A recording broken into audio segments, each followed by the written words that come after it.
I've always thought of human resources as the coal in the engine. And every organization needs energy. Every organization needs fuel. Every organization needs power. And the power comes from the people. Tell me a little bit about that inclusive journey for you, where you've really got into immersing yourself into inclusive leadership. There's data that proves loneliness in the workplace as the equivalent of smoking half a pack of cigarettes a day. Managing a global team is complex, but Deal makes it simpler with payroll, HR, IT, and compliance all in one place. That's why over 35,000 businesses trust Deal to hire, pay, and manage teams worldwide. See how Deal works at DEEL.com/NICKDAY. That's deal.com/Nick Day. Deal, your forever people platform. Hello and welcome back to the HR L&D podcast, the show where we explore the strategies, the stories and the human insights that really do shape the future of work, the future of people and the future of performance. And today we're going to be talking about that connection at work, things that influence belonging and workplace culture. But before we get into that, let me give you a quick introduction to myself. My name is Nick Day. I'm the CEO at JGA Recruitment Group. We are a specialist human resources recruiter with offices in the UK and the USA, but we do support organizations globally. I'm really passionate about HR, which is why today I'm bringing you an expert guest who's going to help us to dive deep into a topic that we haven't previously explored in this much detail, but it's never been more important. Our guest today is Greg Morley. He is a global HR executive and inclusion strategist, speaker, and author of the very powerful book, Bond, Belonging and the Keys to Inclusion and Connection. And we're going to find out more about that book during today's episode. Greg has led people strategies at major corporations, including Disney, Hasbro, and LVMH. And his Bond method is really helping leaders around the world to move from monocultural workplaces to truly human-centered multicultural teams. And it's really important in this world of AI everywhere that we stay human-centered. And I'm sure that Greg is going to help us today to go beyond those buzzwords and help us to build real connection, real inclusion, and real belonging at work. One bond at a time, should I say. But without further ado, Greg, welcome to the show. How are you feeling? I'm great, Nick. Thank you. And I bring a great passion to HR as well. So it was the bulk of my career, and I'm really thrilled to talk to you about it today.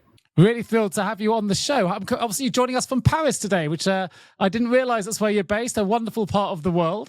So hopefully the weather is slightly better than it is over here in the UK, which is relatively downcast today. I've been very fortunate to live in some great places like the US, lived in Paris for a while, spent a good chunk of my career in Hong Kong and China, and now back settled in Paris, and it's home again for this chapter of life. Fantastic. Well, I'm glad I asked. That gives us a really good, backdrop to why you have such an understanding of what makes multicultural teams work. Well, look, before we get into that, I'm going to start with my first question, something I ask all of my guests, which is this: what do the words human resources mean to you? It's a great question to ask. And when I think about human resources, I've always thought of human resources as the coal in the engine. And every organization needs energy. Every organization needs fuel. Every organization needs power. And the power comes from the people. And when you think about human resources, I think about that power. And then I think about all of those people that are responsible for making that power come to life. Human resource professionals, managers, mentors, coaches, and support. And that to me is what human resources is all about. And it's making sure that every organization has the power it needs to be successful. And that's what people like yourself and others do every day and share great sharing on podcasts like this. And I hope that is a mission and a passion for many people. Yeah, fantastic place to start. And I think it's worth me mentioning and highlighting really that you have a background in HR. It's served you very well. It's a profession you know very, very well. And it's led you on your journey into inclusive leadership. So before we sort of jump into the now, tell us a little bit more about your background in human resources. So I started in human resources very imprecisely. So I was working at GE in sales and marketing, and I had a boss who said, you should be in HR. I think you'd be good in HR. I had no idea what that meant. I subsequently joined Disney, and I had another boss who said, hey, you should be in HR. I had no idea what that meant, but that was my first foray into actually having an HR professional role. And I learned HR both professionally and academically. I went back to school and got a master's in HR, and that led me to a very long and very fascinating career in HR. First in the US, working in a lot of the disciplines that you talk about on your podcast. So working in human resource support, working in learning and development, working in recruitment. I then was able to take an opportunity to come to Paris and work at Disneyland Paris. What I thought was going to be 4 months, it turned out to be 4 years. So one piece of advice I always give people is if you're really making if you're making moves, even for small periods of time, they can last for a lifetime and they can have a huge impact. Similarly, I was asked to go to Hong Kong for 4 months, for 3 months, and then that lasted 17 years and was the bulk of my HR career working in Disney, Hasbro, and ultimately in LVMH. I worked in a lot of, I would say, most of the HR functions, grew up in learning the basics, learning then more sophisticated HR, and ultimately having senior HR leadership roles for Asia Pacific, and then ultimately as the head of diversity and inclusion for Moët Hennessy globally, first from Hong Kong and then back here in Paris, which is how I ended up back in Paris. What a fantastic career. Absolutely brilliant story. And what was interesting, you mentioned you started at 4 months, ended up being 4 years, and then 17 years. Now, I don't know what got you into inclusive leadership, but my sense would be if you don't feel like you belong, then you would probably have only stayed 4 months, right? There must have been something there that triggered that and said, you know what, I love it here. I feel included. I feel like I belong. Tell me a little bit about that inclusive journey for you, where you've really got into immersing yourself into inclusive leadership. I credit my parents. My parents both worked overseas at different points in their lives. My mother especially was quite an adventurer. And I always had this mind of, gosh, it would be cool to work overseas. My parents took us traveling. I, of course, didn't know what living and working abroad meant at all. And so when it was first proposed to me, I jumped at it because I thought there must be something to it. And for me, it was an opportunity to learn, challenge myself, but also it was an opportunity for me to do roles that other people were not willing to pick up. So it's another lesson that I have in my career, which is sometimes the roles that other people will shy away from because they might look risky, they look a little bit too challenging. In fact, when I was moving to Paris the first time, a very trusted colleague of mine said, if you take that job, it will probably be the last one in the company that you have because it's very challenging and nobody ever survives that work. So to me, I thought, wow, that sounds like a great opportunity and a great challenge. And that's how I eventually picked up the cultural competence. I was always open to different culture. I was always more of a listener than a speaker, more of a learner than a knower. And I think that really served me to be able to ground myself and feel like I belong, but also to be effective as a bridge between cultures. So, being an American working in France for an American company, I had certain skills, experiences, and talents that others didn't that they could leverage. Being an American working in Hong Kong for an American company, having already worked outside the country for that company, also was a bit of a superpower for me. So I tried to leverage that experience and those talents to really build inclusive workplaces because I saw how important that was for me and my own experience and my own success. And I knew that was the key to unlock for other people, for them to be successful and ultimately for the companies to thrive. That's really interesting because I think something we haven't really covered probably enough on this show is that feeling of belonging. I think however, it still feels relatively elusive for a lot of organizations. And that's despite the fact there's been years often of DEI programs and different initiatives. And yet often on this show, you'll hear examples of where people feel lonely, they feel unheard, they feel invisible at work. So why is that? What are we missing when it comes to visibility and belonging, despite the investment that organizations are putting in time, effort, and money, of course, into quite comprehensive DEI programs at times? There's data that proves this out, and it was released several years ago that equated from the U.S. Surgeon General that equated loneliness in the workplace as the equivalent of smoking half a pack of cigarettes a day. So there's a psychological impact to loneliness. There's a physical impact to loneliness, a health impact to loneliness. And ultimately for companies, there's also a financial impact to loneliness, because people who feel disengaged, lonely, are not doing their best work, they're not being their best selves. And you go back to the question about human resources, all that fuel in the engine is basically working at half speed. And so the engine is working at half speed. So giving people the sense of belonging is important. And what I've learned over my career in different places around the world in different contexts is that giving people the chance to feel they're heard, giving people the chance to try things, to fail. I failed plenty of times in my career, and I think that that's part of why I felt like I belonged in the organizations I did, because I was supported through those failures. I learned, and then hopefully I was able to give back. And finally, I think we underestimate the value that great managers play in the working and personal lives of their employees. It's not just a transaction at work. People who feel good at work feel good at home normally, and vice versa. And managers play a huge role in creating a safe, engaged workplace so that people can be their best. And again, so that companies can be successful. You raised a really interesting, a couple of visuals there for me, particularly with that opening stat on the cigarettes element. But an interesting point that I've taken away from this is you seem to have a very natural ability to storytell. You're weaving us through your journey, telling us how it's had an impact, how you've shared that back. I gave a talk last week at Payroll Congress in Orlando. I've just got back myself. And one of my talks was on a slightly different subject. It was on recruitment, on how to retain and attract top talent. One of the things I was discussing is we're still doing things the old way, and we're investing heavily in recruitment, but we're still seeing job descriptions listed as a list of duties and bullet points, but no one's storytelling. No one's saying, look, the story of my organization is this. This is how we lead. This is how we make our people feel. When you process an HR responsibility or a payroll responsibility, this is the impact it's having. If people aren't interested or drawn into responsibilities, they're drawn into visions, they're drawn into that feeling of inclusivity, that they matter, that they're visible. And yet I don't see, very, very rarely do I see any job descriptions or adverts, shall I say, not descriptions, adverts written in that manner. And I think they're missing out on top talent as a result.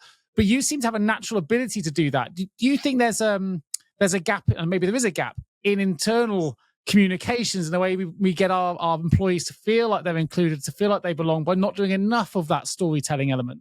Storytelling is something you, I think, build over time. You become more comfortable with it. I don't think that storytelling is limited to individuals. We often are inhibited to tell our own stories because we believe maybe it will expose us. Maybe we will say the wrong thing. It's a bit of, I think, how diversity and inclusion became a difficult area because people have become afraid of being more open and more vulnerable. I echo exactly what you say in terms of job descriptions. I'm working with an organization that was, for the first time ever, hiring a very senior HR leader. And so we worked on the job description in a way that's, from the beginning, quite normal. Like, these are the things that you need to do. But the way the organization teed up the job description was to say, in 2 years, you will be wildly successful if. So what does that say to the applicant? It says, we want you to come in to this organization and we're going to help you be wildly successful, rather than to say, you need to do this, and this, and then somehow we'll evaluate you. So those kinds of, like what you say about storytelling, that's a way to tee something up that gives people a sense of, wow, there's opportunity in this organization. I interviewed 6 very senior people for that role. 5 of them mentioned that specifically in the job description as something that attracted them. So it is important that managers specifically can tell stories of their own success and failure. I had a situation with a CEO that I was working with and reporting to, and he said, I'm distressed that people in the organization don't feel comfortable in trying things and failing, because at some point it's going to inhibit our innovation if people don't feel comfortable. And I said, well, it's because nobody ever tells stories in this organization about failing. Everybody tells, you go to a business review, everybody says, oh, this is doing great, that's doing great. We grew 5% here. It's only success stories. And I said, you have a town hall today. Why don't you get up and tell a story of where you failed and how you learned and how you built on that? And so also encouraging, I think, that kind of storytelling allows people to feel human in an organization because they know that they have or they will fail or they'll struggle. And so if there's an openness to that, then I'm much more attracted to that kind of organization than one where, there's a rigid KPI, got to deliver this. That still exists. It's not that goes away, but creating an environment where people feel welcomed in rather than recruited in or hired in is very important. I do think that vulnerability helps create more of a feeling of authenticity as well, if you're willing to be vulnerable, because not everything is always a linear, successful path, right? We have ups and downs, peaks and troughs. And of course, your experience has given you the opportunity to create your own method, something you've called the Bond method.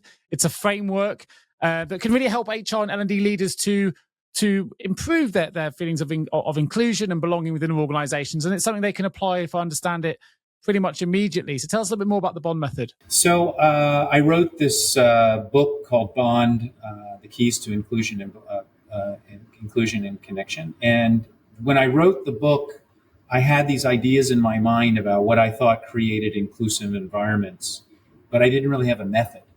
And then I started to interview people. I started to remind myself of my own experiences. Again, my experiences, if you read the book, are very authentic. I don't talk about me being successful all the time. I talk about the things that I also missed and the things where I wasn't successful and what I learned from that. And so the method that came from that were some things that are quite obvious. And there's 6 things, and maybe I just give you a couple that I think are quite easy to resonate with. One is that it's really important for all of us to try to stand in the shoes of other people. Recruitment's a perfect example. So when somebody comes in and I, as a recruiter, am interviewing somebody, to try to understand the life story of that person, to try to understand what's interesting about this person, but also to try to understand maybe what they had to deal with to get to that interview. And I think oftentimes in recruitment, specifically in HR, we see applicants as sort of homogenous. One applicant or another applicant, okay, they have a resume, they have a certain experience.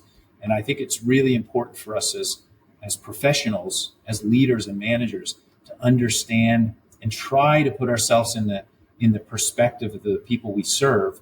And as HR and inclusion professionals, we serve the employees, we serve the management. So it's very easy to judge. It's not often easy to stand in other people's shoes and understand from their perspective. And I think that is one of the things that's really critical in creating inclusive environments. Very powerful. What were some of the others? You said there were 6 points, and you might be able to share a couple with us? Yeah, so I think one of the other ones is that inclusion and creating inclusive environments really comes from leadership. There has to be an environment where leaders make that a priority. I used the example of the CEO who talks about a failure. That creates a certain buzz. A couple years ago, that same CEO had attended a Pride event here in Paris. It was the first time the organization did a big Pride event. And we had a smaller lunch earlier in the day with some more senior people, and he told a very telling story about his family and his brother coming out, and it was very, very powerful. And later that afternoon, as we were preparing for the event at night, he said, how do you want me to talk to the group? What do you want me to say? And I said, you need to tell that story you told at lunch. That's a story. And he said, I don't think people will, that won't be interesting to them. Do you think? I said, that would be really interesting.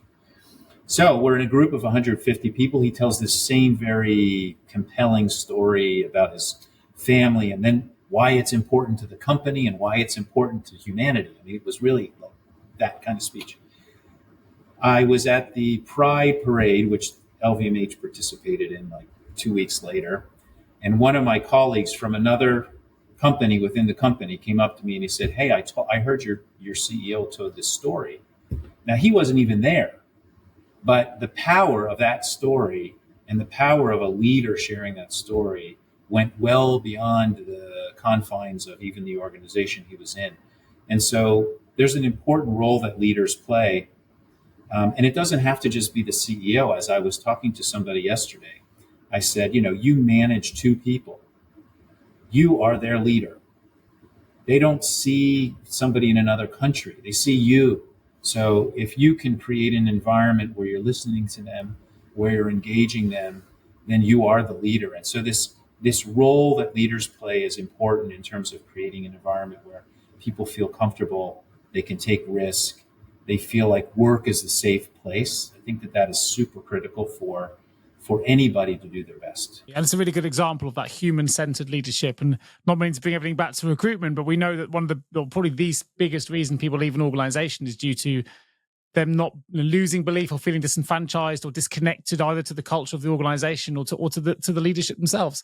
And I think that's a really good way of a good example of where he's been able to reconnect that and connect people to the vulnerability and to his own experience. And it's a really compelling example. I had a manager who once used to say, and I never forgot this, it was absolutely true. And she said, the number one recruitment priority for us is retention. And so what that did was, we talk about what is human resources. Well, sometimes we think of human resources as a department, and they're responsible for everything. The reality is most interactions in the organization happen well outside the realm of human resources. They happen with the manager, with the peer group. And so, why is that important why is, again, inclusion important to recruitment or retention? Is that the stories that are told in an organization, like the one the CEO told, but that any manager can tell about why you work here. The famed story of when they asked the janitor at Cape Canaveral what his job was, and he said, I'm working to put people on the moon. That kind of connection to what the company does. Managers generate that. They help people see the connection, and that's how you feel like you belong somewhere.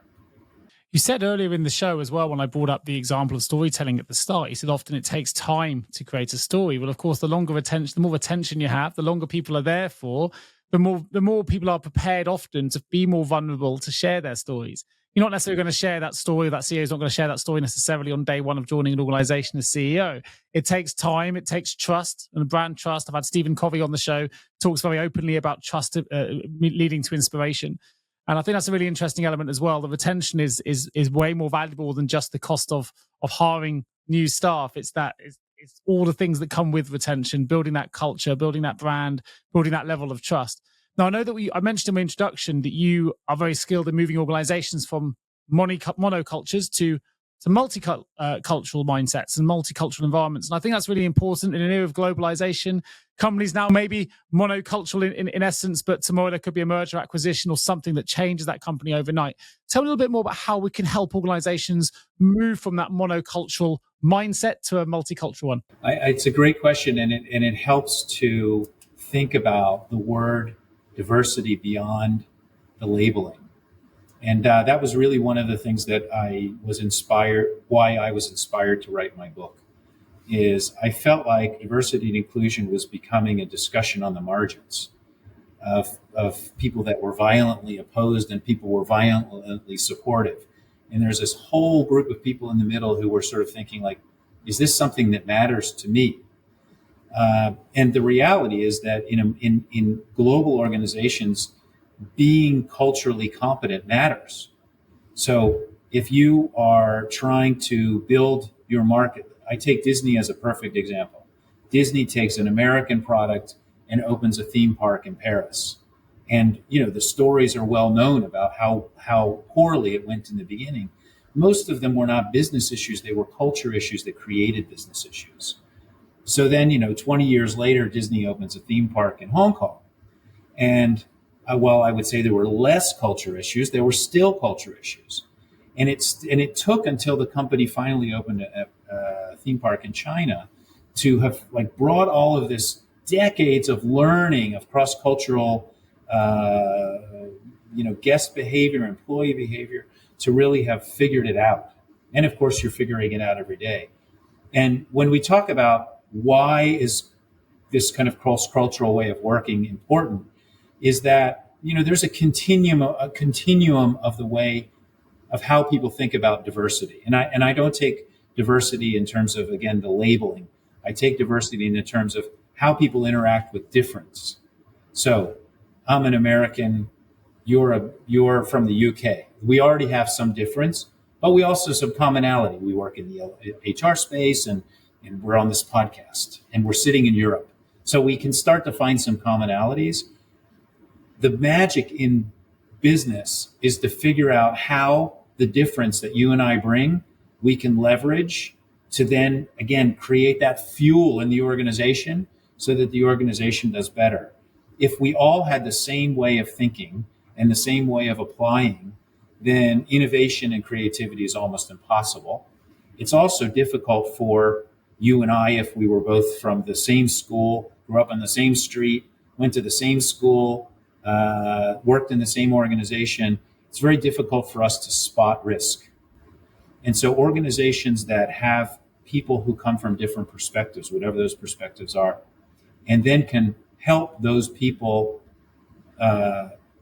truly appreciate difference and leverage difference for the organization, that's when inclusion and belonging is really a magic sauce for a company and an organization.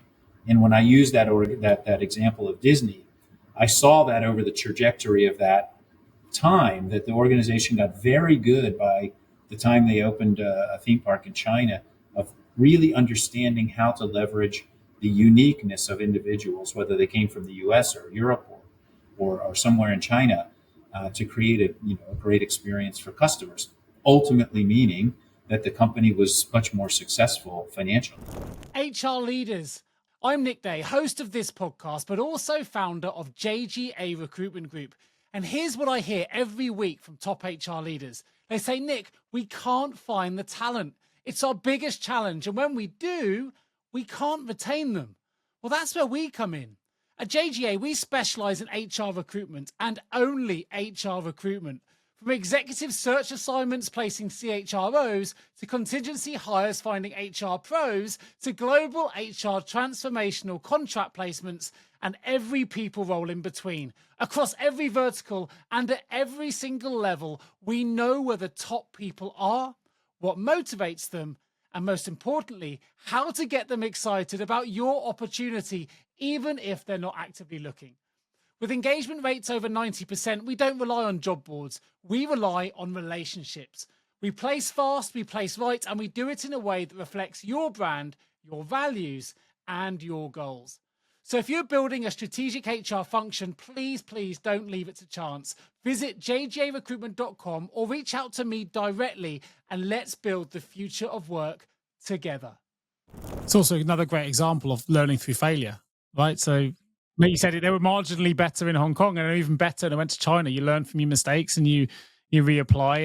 And thinking about the answer you gave there, I'm going to get this wrong now, but I think Einstein had a quote, something along the lines of, you can't create change with the same mind that initially came up with the same style of thinking. You need a different thinking, or maybe a more relevant quote is, if you change the way you look at things, the things you look at change. And I think sometimes we don't do that enough. It's hard to spot the risks. If you're fully immersed into something, you need to kind of lift your head up and take a backward view and zoom out and change the way we approach things, and obviously get people's opinions in. That diversity of thought obviously helps the process as well, which is sometimes a difficult burden we put on managers. So you hire a manager, and I was guilty of this in early parts of my career, which is, you hired me to do something. Somebody says, these are the 3 or 4 things you have to get done. So my assumption is that you hired me because I know something, and then I'm supposed to take what I know, and apply it. And then everybody else is just sort of going to do it. And in my experience, even moving from working in Florida to California was a new culture, new context, new structure. And so some of my earlier stumbles was not saying, this is what I think we should do. Now, what do you all think we should do? And then coming to either some consensus, or at least listening to people, and then moving forward. And so I think for managers, especially earlier in your career, if I have one piece of advice to be more inclusive or to be more effective, both are the one and the same, is to listen to people more. Act. Eventually you have to act. That's your job, to manage and lead. But to listen to people and really understand, okay, what are people saying? How might this impact what I think we should do? Adjust or not adjust, and then act. And I think that's a something that's often difficult for managers in the beginning of their career. In the UK, it's the first thing we learn when we do the green cross code or we cross the road, right? You listen first, then you check, then you act, then you move, right? Listen for traffic, check over each shoulder, and then cross the road. I know in your work as well, you talk a lot about something that you coin as positive intent and quiet voices. I wonder if you can go into more detail as to why they matter and how leaders can amplify, when they understand what they mean, how leaders can go about amplifying both. So this is something that became very obvious to me over my career, is especially in human resources, because a lot of times in HR you're dealing with things like learning and development. As an example, it's the outward investment in the engine. You're really trying to bring people along. You're trying to help them to be effective. But there are other parts of human resources like employee relations and discipline and performance management, where sometimes you see the darker side or the more difficult side of people's existence. What is true is that over my entire career of HR, there were very few people I ever ran into, and I'm talking like thousands of people, who ever showed up to work every day and wanted to do a bad job. Most people come to work and they want to do a good job. They want to make an impact. They want to have a positive experience. They like the people they work with. They probably like their boss. They may even like the company they work for. So they come trying to do a good job. And the company needs to repay that. And managers need to repay that, to say, this person came here and let's have positive intent towards each other. I've been in meetings where it's very easy for management teams to grab onto something that's happening that's maybe not positive. So maybe employees are behaving in a certain way. Maybe they could be even organizing against the company, to go right to the discipline rather than saying, what's behind that? Why do you think people are doing that? Talking to them and trying to unravel. And usually, again, I was talking to this friend of mine last night because he's struggling with this. And usually when you sit down with people and you really listen to them, they just want to be listened to. They may not even want you to do anything, but they just want to know that somebody's listening to them and has a positive intent towards them. So I think this positive intent towards people does not mean you're always super soft. It doesn't mean that, you're kind to the absence of everything else. You still, again, as a manager, have a job to do. But your job can oftentimes be much easier if you come at people with the intent that they usually come to work, which is they want to do a good job. They come to work to do a good job. And I think sometimes we miss that, especially when times get tough or times are stressful. And we revert back to our maybe our less genuine self or less kind selves. Or command and control sometimes. Exactly. I think, again, I was reading an article the other day, and it was a company was preparing to lay people off. But they had done it in a very transparent way. They said exactly what had happened. This is what's going. And it was the union that said, you know what? We appreciate how transparent they've been about it.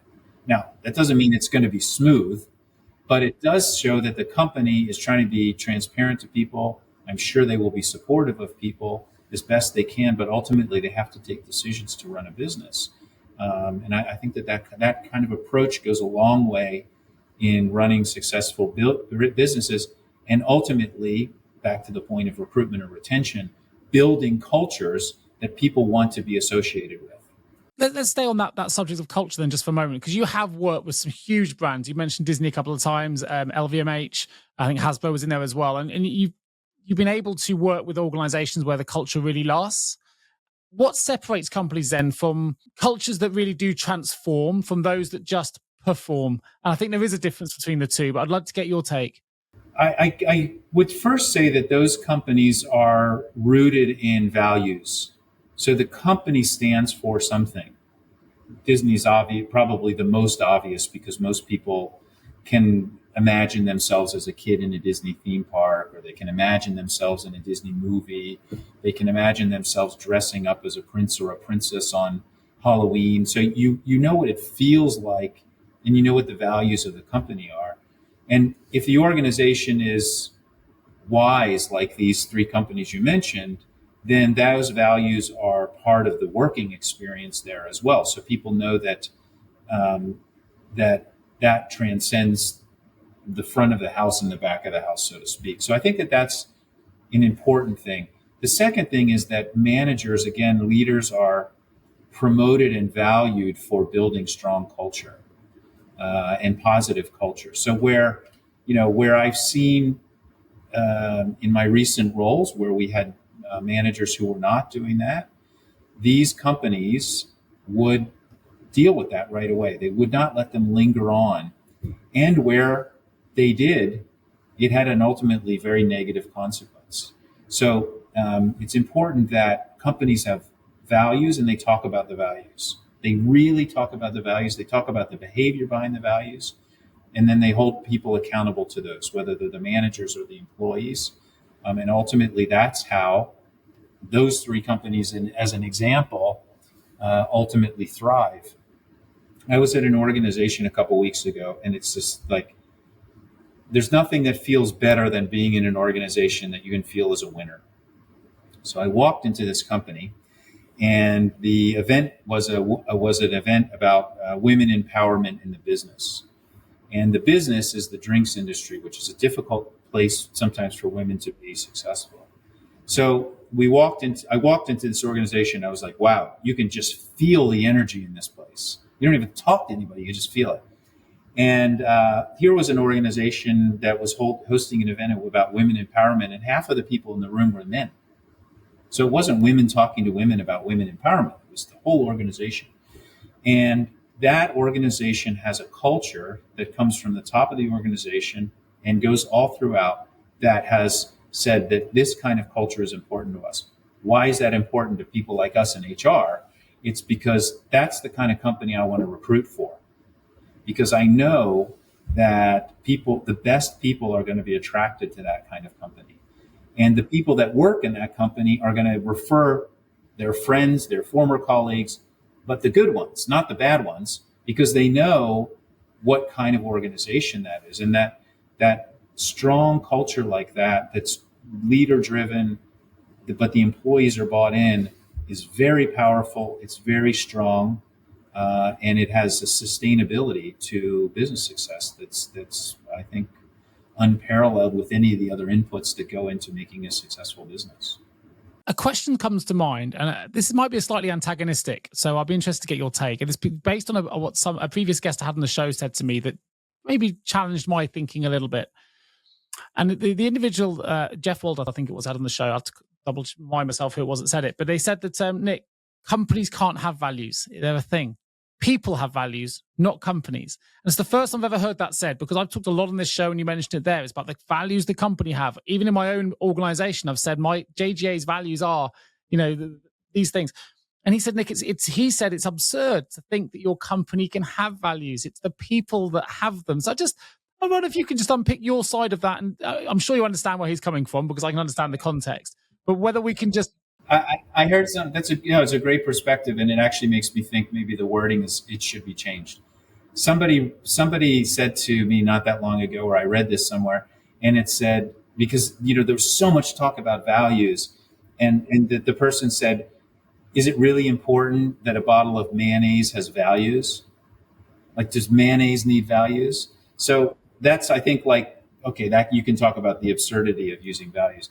What I believe is that companies and organizations exemplify values. It may not be the company may not have a value of sharing, but it encourages sharing. A company may not have a value of safety, but it encourages safe acts. So rather than saying these values are the company's values, they are the way people behave in a company, and that's the way that they encourage people to behave. And that's the way you incent people to behave and ultimately hold them responsible and reward them to behave. So if I see that, when I joined my last organization, the values that the company was talking about in terms of this is what we value, this is the kind of organization we are, these are the behaviors we expect of people, that felt very close to my personal, what was important to me as an individual. And so, again, that created a connection that I had with the organization, with the people that led the organization, with the business we were trying to run. And, I was working in an alcohol business. So you could say, well, do you value alcohol? Well, to an extent, because I can enjoy that with my friends, and my family. But to me, the value was togetherness, camaraderie, family, friends. That was the value that I valued, and that was part of what they valued because it built a strong organization and it was part of the business model. So I take that wording. I think if we change the wording around a little bit, then we can probably come to consensus that values are important. It's just how we equate ourselves with the values and how we align ourselves with them. And actually, you raise a good point with the alcohol brand. Just because the company stands for one thing and is promoting a particular type of product, the actual internally, the culture can feel very different. It can still be incredibly inclusive and supportive and all of those things that others may feel differently about what the brand stands for in terms of its product itself. But that doesn't mean the culture internally necessarily has to follow that logic. It can be something entirely different, which I think you've highlighted really well. I know we've talked briefly about your book. I just want to revert back to it for those that are interested. It's called Bond, Belonging, and the Keys to Inclusion and Connection. You say in that book that belonging is a feeling, bonding is flourishing and fulfillment. Tell us a little bit more about the book and about that statement as well, and perhaps anything that our listeners may want to take away from that book if they want to grab themselves a copy. Yeah, so I started the book again in my feeling that we had lost the theme of why inclusion and belonging was important in organizations. And for me, it's important because it drives a business outcome. Organizations that are more diverse are more creative and innovative and have less risk. Inclusive organizations that you can very easily look at through employee surveys and satisfaction surveys are more innovative and they outperform their peers. And then those that have diverse workforces, inclusive cultures, and inclusive managers that lead inclusively also outperform their peers, are more creative and are more successful. So to me, it's always been a business equation. There's some philanthropy to it. Like, I want people to feel good at work. It's better I want to feel good at work too, but I want that the human beings at work feel good about it. You also want your customers to feel good about your company.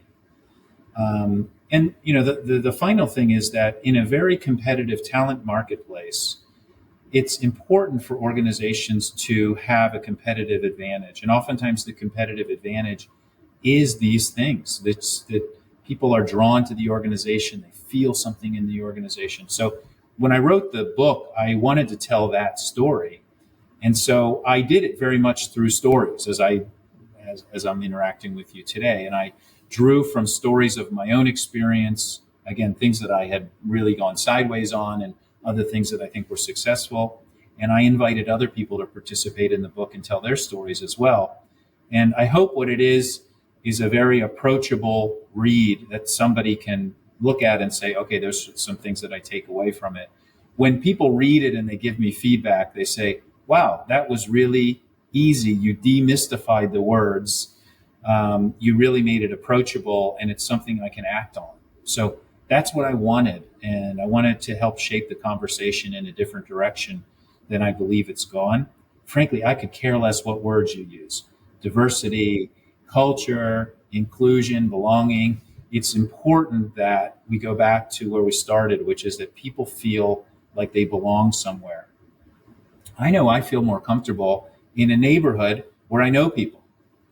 I've moved around the world a lot, and it took maybe a year in this neighborhood where I live now in Paris to start to recognize people on the street and start to know the baker and the butcher. And you feel something then. You feel like that's part of where you belong and you've rooted yourself. And companies can create that same environment. And I try to tell those stories through the book. And I hope that it's an approachable, very readable. Somebody recently told me it's a 2 or 3 pint book, so they can read it, and 2 or 3 pints of beer, you can be finished with it. And be a little bit smarter and a little bit more inclusive as a manager. Well, I think your natural ability to tell stories is definitely going to shine through. It's come through on this show for sure. And I think you've really helped. Hopefully, the listeners really helped me and listeners as well understand that inclusion isn't a policy or belonging isn't a policy. It's a human bond. I know you've got your bond framework there, but it's about that human connectedness. It's in the daily moments, in our daily interactions, in our voices, in that authenticity of the storytelling. It's in vulnerability, as you mentioned with that CEO story, and in the intentional actions that we take every day. And that's where real change happens. So I think it's been a really good education for our listeners today. I hope they're compelled to find out more with your book, and I'm sure they'll enjoy reading your stories as well. What I'd like to do is open the HR L&D vault. So 3 short, sharp questions for you, Greg, and I'll be really interested to get your insights here. The first one is one piece of advice you would give to HR or L&D leaders who are trying to build a stronger sense of belonging in their organization. So I think I talked earlier about things like engagement surveys. There's a lot of insight that HR professionals can get from employees that probably already exists. And talking to people in their place of work, understanding what they do, and being an ear for them is really important. HR oftentimes gets, we call HR human resources. I would say sometimes HR, the humans in HR, are the furthest away from the humans in the organization than many of the rest of the people in the organization. So spend time with the human beings that work in your organization, especially in the places where they work, sometimes doing their jobs. We often did this at Disney, where we would spend time out filling Cokes, out picking up trash, in costume experiences, working, taking tickets, working in the parking lot. And that's how you created connection with people, but you also really understood the work of HR, which is to really help these people be successful and fulfilled in their roles. Yeah, it makes sense. And we work as a recruitment firm very closely with a number of brands. One of those is Pret a Manger. And I know that in that organization, whether you're the CEO or the COO, you spend every year a couple of weeks in store serving customers. And as recruiters, we've got to do the same. So we've been in there and we're serving customers. We've worked in the kitchen to understand how the organization works. No one is, everyone is important. Everyone needs to belong. Everyone needs to understand the function. And I think it's a really lovely thing to do where you're watching, your C-suite work alongside you, serving coffees and understanding that every role matters and every role has a value. And I think that's a really nice thing that they do. I know other organizations do something similar, so I've had some experience of that. We would always have this moment where senior executives would go out and work in different roles. And even in Hasbro, they would do merchandising overnight or whatever. And they would come back with these revelations of the way the world worked. And it was always great because it maintained a humility in people. It maintained an appreciation for the whole value chain of the organization. And ultimately, it created camaraderie between people. And that can happen whether you're out doing the job of the people in the organization or organizations who invest in things like volunteering in the community. If you go out and you're volunteering with a senior executive, everybody's an equal that day, right? And so everybody's doing the work, whether it's cleaning up a beach or it's hanging out with kids or it's teaching or whatever it is. And that's another great way for organizations to encourage inclusive environment. For sure. I remember hearing a quote that said, humility isn't thinking less of yourself, it's thinking of yourself less. I think that's quite a nice way of putting it. So what about, if you were giving yourself a younger version of yourself, advice in this new world of work with what you know now, what advice would you give that individual, yourself, just starting out? So I'm preparing to do a talk later this week with graduates of my high school. So I've been reflecting on this. And I think the number one thing that I have often shared, and it's that when you're early in actually any time in your career, but I think specifically earlier in your career, you want to start off, you want to do a good job, you want to make your mark. The thing that's most important for you in the beginning of your career is to get out of your own head, because oftentimes we get so hung up in our own mind to say, this is the way I should do it. I think I should do it this way. I don't want to seem vulnerable. I don't want to ask questions. And then we make mistakes and we lay in bed at night thinking, I shouldn't have done it that way. Being open and transparent with the people you work with about your learning journey, especially earlier in your career, is very powerful. And it starts to help you build network and starts to help you build relations. And networks, when you're early in your career, don't seem that important. when you start to grow in your career, your network becomes vitally important and valuable. And so those two things I think go hand in hand, which is invite people into your thinking. If I say, after this podcast, one point, hey, Nick, I'm thinking about something. Do you have a couple minutes? You could just listen to me. I'm giving you the gift of, I care what you think. And so that's an opportunity for me to recognize you. It's also an opportunity for me to learn something. And I think for people in all stages of the career, but especially early in the career, that's one thing I wish I had done more of. And I wish I continue to build network, because that's important throughout your working. Sage advice, and speaking to a recruiter as I am, I couldn't agree with you more. Network is everything in my industry for sure. And even in my coaching capacity, I would say it's often about the who, not the how. Who do you know that can help you in your journey? Don't let how procrastinate you. Reach out to those that can support you. That, if you need a community, of course, to be able to do that. And brings us right back to human connection as well. Right? There's this great way of thinking about. You've probably heard about this, like your personal board of directors. So think about a table, and you're the chairperson of the table. Who would you put around the table to give you advice? So I could be your parents, could be your spouse, maybe it's your child, could be somebody you worked for, could be somebody that's completely disconnected, maybe a good friend. And when you have those important decisions to make in your life, seeking advice from those people, because all those people around your table only care about your success. They only care about your well-being. And, as great as I've had bosses in my career, and some of them have become friends and mentors and coaches, at the point of that decision I had to make, they also have an agenda. They may want me to go do something because it's going to be good for them, or they want me to go do something else. So it's good to think about who are those people in your world that are your personal board of directors and can help you make decisions. And don't just call on them when you need them. You have to have maybe some kind of virtual quarterly meeting with them just to check in. Hey, here's what I'm doing. How are you? And that can be very powerful for you over your career as well. And it gets them invested in your success as well, which is a really lovely supportive network. I mean, you mentioned the advice you would give to a younger self would be, get control of your thinking. And it brought to mind, I think it was Sydney Banks who said, we often think we have a reality problem, when in reality, we have a thinking problem. We overthink it. We think reality is one thing, but if we change that perspective, change the way we think about things, bring that community in, lean on that human resource, that support network, actually our whole thinking process can change and our reality changes with it. So I think it's really good advice, and really, really powerful advice, especially as a recruiter, because this is my world. So I appreciate you for that. But last one for you then in the vault, a memorable moment, maybe from your own career, maybe it's another story if there's one to share, but something that really changed your view on leadership. When I first joined Disney, I think in the first couple of weeks I was at Disney, they sent us to diversity training. And it was the first time I really had understood diversity and what it was all about. And the training was really about not offending people. So this was many years ago. It was not the advanced form of diversity and inclusion we think about now. So you fast forward 6 months, I was promoted. I was in Florida. I was promoted to California, and I then became the director of recruitment. And at the recruitment center in California was right next to the parking garage where all of the employees came in.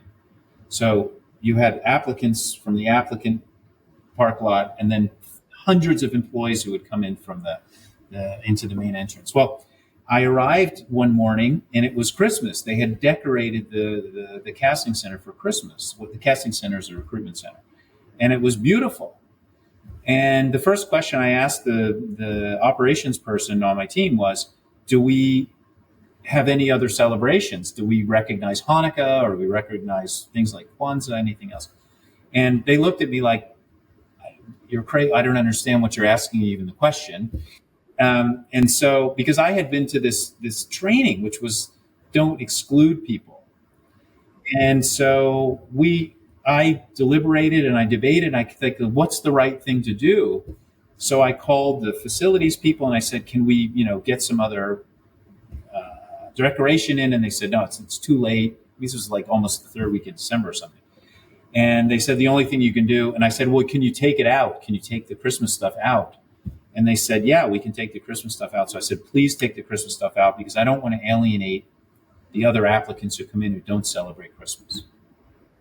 So several mornings later, same operations manager comes in. He said, you need to come out and see this.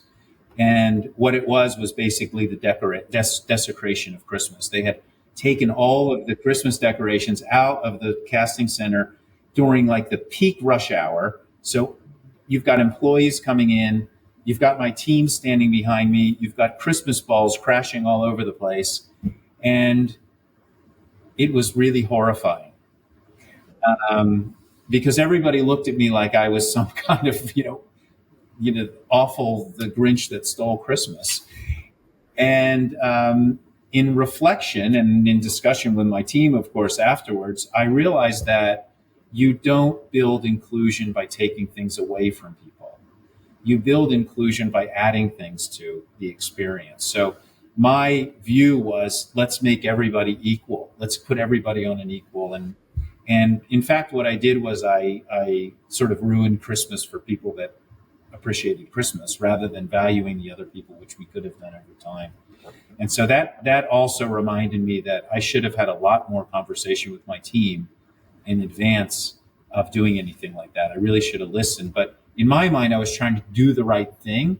And I thought the right thing was obvious. And so it was a very impressive lesson for me, a very painful one.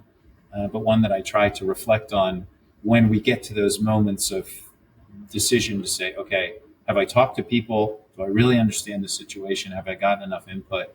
And will people support the decision we make? Well, I'm super stoked to ask the question. What a great story to finish on. Greg Morley, it's been an absolute pleasure having you on the show today. And for those, if you're really serious about creating cultures and you're listening to this and you want to create an organization where everyone can thrive, then it really does start. I think Greg has highlighted this with the bonds you build, and Greg's bond method could be the perfect place for you to begin. I will put a link to Greg's book in the show notes if you want to grab yourself a copy. It's available on Amazon. You can have a look. It's called Bond, Belonging and the Keys to Inclusion and Connection. But there will be a link directly in the episode notes of this show. So do click through and take a look. There'll also be a link through to Greg's website, which is gregmorley.com. And I'll put Greg's LinkedIn profile in there as well. There is a couple of other resources in there as well. If you're interested in working with ourselves, you've got a challenging hire that you need support with in the either the HR L&D space, then do get in touch with myself and my team, and we're at jgarecruitment.com. And finally, of course, I'd be really grateful if you enjoy the show. Leave us a review, like it, but most importantly, please share it with your HR and L&D colleagues and friends who want to raise the profile of human resources and inclusive practices, of course, for everyone worldwide. And we're going to try and do that as a community of listeners. So please help me with that vision. Greg, thank you ever so much for joining me today. It's been an absolute pleasure. Thanks, Nick. It's been great. And recruiters are the superheroes of HR. So keep at it. Well, I'll champion that, and I'll definitely keep that in the show for sure. Reach out to jjrecruitment.com. Super, Greg. Thank you ever so much. Thanks again. It's been excellent. Thank you. Global teams are more connected than ever, but managing payroll, HR, and IT can still feel fragmented. Deal simplifies global work with one platform that keeps everything running smoothly. No compliance guesswork, no third-party payroll, just seamless operations backed by 24/7 expert support. That's why over 35,000 companies trust Deal to handle their global workforce. Visit deal.com/nickday to see how Deal can help. That's DEEL.com/NICKDAY. Deal, your forever people platform.